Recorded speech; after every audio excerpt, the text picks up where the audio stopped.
రాష్ట్రంలో ఇంటర్ పరీక్షలు ప్రారంభమయ్యాయి. పరీక్షలు రాష్ట్రంలో నేటి నుంచి మార్చి 19 వరకు జరుగుతాయి. కాగా ఉమ్మడి ఖమ్మం జిల్లా వ్యాప్తంగా పరీక్షలు ప్రశాంతంగా ప్రారంభమయ్యాయి.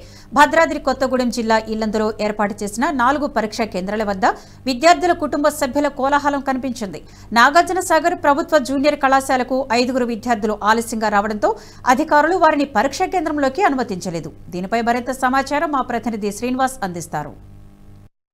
ఇంటర్మీడియట్ పరీక్షలు జరుగుతున్నాయి. ఉదయం 9 నుంచి 12 గంటల వరకు ఎగ్జామ్ జరగనుంది. ఇప్పటికే ఇంటర్మీడియట్ బోర్డు అన్ని ఏర్పాట్లు పూర్తి చేసింది. విద్యార్థులకు ఎటువంటి అసౌకర్యాలు కలగకుండా ఏర్పాటు చేసింది. తెలంగాణ వ్యాప్తంగా 78,700 మంది ఫస్ట్ ఇయర్ విద్యార్థులు పరీక్షకు హాజరవుతున్నారు. మరోవైపు రాష్ట్ర వ్యాప్తంగా కూడా 1521 సెంటర్లు, 880 ప్రైవేటు కాలేజీల్లోనూ 407 ప్రభుత్వ కాలేజీల్లో విద్యార్థులు పరీక్షకు హాజరవుతున్నారు.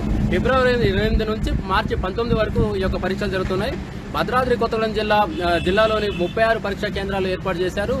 మొదటి సంవత్సరం గాను 10,200 మంది, మరోవైపు ద్వితీయ సంవత్సరం 9,277 మంది, మొత్తం 19,487 మంది విద్యార్థులు పరీక్షకు హాజరవుతున్నారు. విద్యార్థులు 9 గంటల వరకు పరీక్షా కేంద్రాలకు చేరుకోవాలని ఇప్పటికే విద్యాశాఖ అధికారులు సూచించారు. 1 నిమిషం ఆలస్యమైన పరీక్షకు అనుమతించమని సూచించారు. ఇది విద్యార్థులు గ్రహించి సమయానికి పరీక్ష కేంద్రానికి చేరుకోవాలని అయితే అధికారులు చెబుతున్నారు. సీసీ కెమెరాల నిఘాలో పరీక్షలు, అటువైపు పరీక్షా కేంద్రాల వద్ద కూడా 144 సెక్షన్ అమల్లో ఉంటుందని తెలిపారు. భద్రాద్రి కొత్తగూడెం జిల్లాలో ఇల్లందులో ప్రభుత్వ జూనియర్ కళాశాల, సుదిమల్ల గిరిజన కళాశాల, సాహితీ చైతన్య జూనియర్ కళాశాల, మరోవైపు 4 పరీక్షా కేంద్రాల్లో కూడా ఇంటర్మీడియట్ పరీక్షలకు ఏర్పాటు అయితే పూర్తయ్యాయి. ఇక్కడ ఇంటర్ ప్రథమ సంవత్సరం గాను 1,085 మంది, అటువైపు ద్వితీయ సంవత్సరం గాను 864 మంది విద్యార్థులు పరీక్షకు హాజరవుతున్నారు.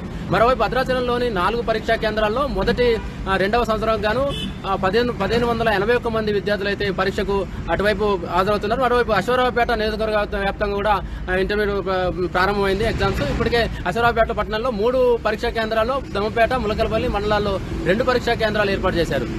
మరోవైపు ఖమ్మం జిల్లా విషయానికి వస్తే సత్తుపల్లి పట్టణంలో ప్రశాంతంగా అయితే పరీక్షలు ప్రారంభమయ్యాయి.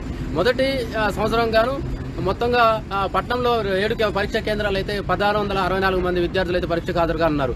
ఇది ఇంటర్మీడియట్ పరీక్షకు సంబంధించినటువంటి పూర్తి వివరాలు. కెమెరామెన్ రవితో శ్రీనివాస్, NSTV, ఉమ్మడి ఖమ్మం జిల్లా. ఈ వీడియో మీకు నచ్చినట్టయితే లైక్ చేయండి, 10 మందికి షేర్ చేయండి. అలాగే కామెంట్ల రూపంలో మీ అభిప్రాయాలను మాతో పంచుకోండి. Nationalist hub group of channels ను సబ్స్క్రైబ్ చేసుకుని తెలుగునాట జాతీయవాద జర్నలిజాన్ని ప్రోత్సహించండి. ఈ వీడియో కింద ఉన్న బెల్ ఐకాన్ పై క్లిక్ చేయడం మర్చిపోవద్దు.